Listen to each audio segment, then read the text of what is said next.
Of a critical NATO summit in Lithuania, President Joe Biden kicked off his three-nation trip to Europe with a stop in London to meet with King Charles and the Prime Minister. Now, the president is also expected to rally support for Ukraine while facing pushback from allies over the U.S.'s decision to send ammunition to the country. ABC's Em Nguyen has the latest. President Joe Biden meeting first with British Prime Minister Rishi Sunak in London ahead of a key NATO summit in Lithuania. Our relationship is rock solid. Then welcomed by King Charles III at Windsor Castle. It's Biden's first meeting with Charles since his coronation. The two world leaders holding discussions with investors who share their vow to strengthen their commitments to climate action.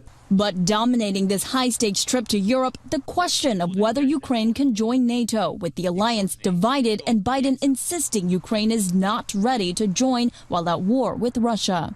I don't think there is unanimity in NATO about whether or not to bring Ukraine into the NATO family now, at this moment, in the middle of a war.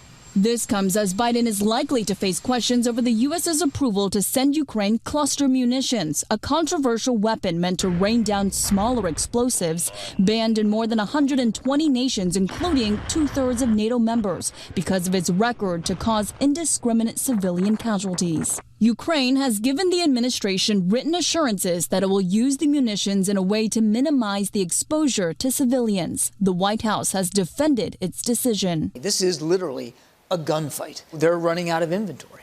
And as Turkey and Hungary continue to block Sweden from joining NATO, which needs unanimous authorization, the U.S. president is expected to push hard for a deal this week.